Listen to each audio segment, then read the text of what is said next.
My wife disappeared to Paris with her ex, calmly texting, "I'll be back in a week." The heartbreak, betrayal, and shocking truth I uncovered while she thought I knew nothing.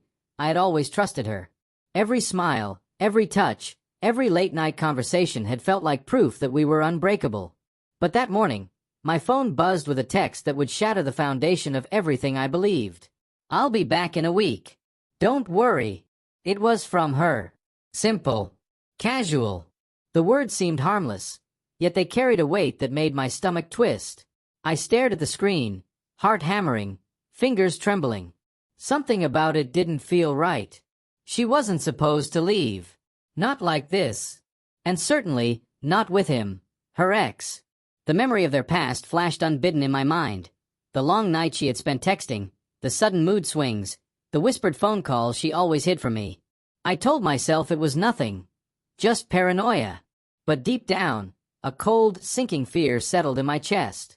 My heart refused to ignore the familiar pattern. The late-night laughter that wasn't meant for me, the secret glances at messages, the unexplained absences. She had vanished to Paris. With him. And the cruelest part? She didn't feel guilty at all. I couldn't think clearly. My mind was a storm of betrayal, anger, and disbelief. I replayed every moment of our last week together, searching for signs I had missed. Her smile seemed different now. The laughter that once warmed me now echoed with mockery. Every detail became a piece of the puzzle I hadn't wanted to see. And yet, I had to know the truth. I couldn't let her think I was oblivious. I booked the next flight to Paris without telling anyone. Alone, trembling, I walked through the streets of the city she had flown to, following breadcrumbs she had left unintentionally. The tagged locations in her photos, the vague hints in her messages, the subtle mentions of cafes and streets she wanted to see. Each step was agony.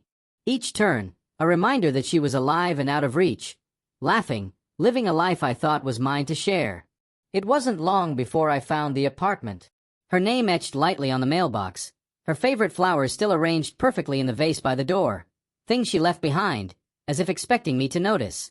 My fingers hesitated over the doorbell. This was it.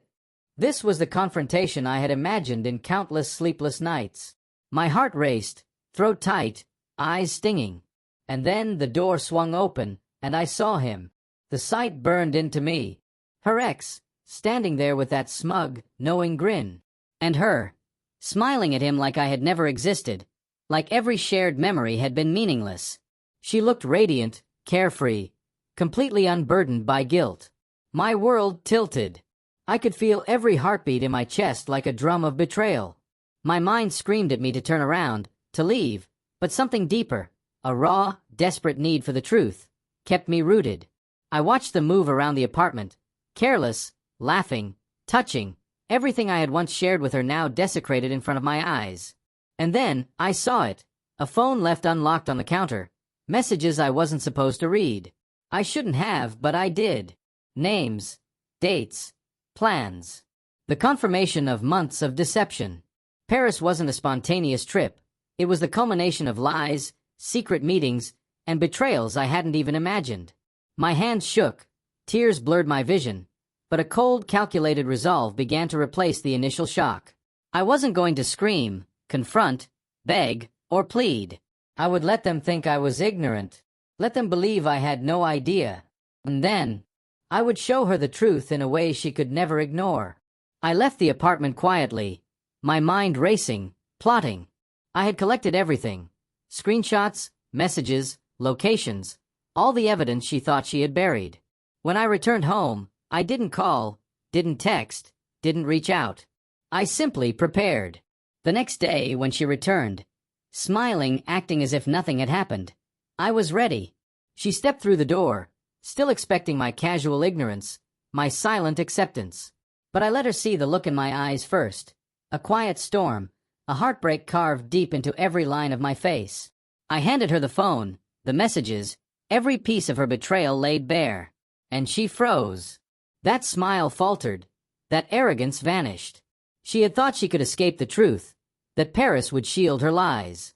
But the evidence was in my hands. She tried to speak, to explain, to twist the story, but I didn't let her. Her words fell like whispers in a storm I had no intention of calming. Every memory she had tainted with lies, Every moment she had stolen, every "I'll be back in a week" text, all of it was gone, stripped bare by the truth. And as she crumbled, realizing the depth of her actions, I felt a mixture of heartbreak and liberation. I didn't yell. I didn't cry out. I simply watched her unravel, knowing I had been patient, knowing I had preserved my dignity. The woman I had loved, the life I thought we shared, was gone. But the betrayal was exposed, the illusion shattered, and the truth, my truth, remained. And in that moment, as she wept and begged, I understood something profound.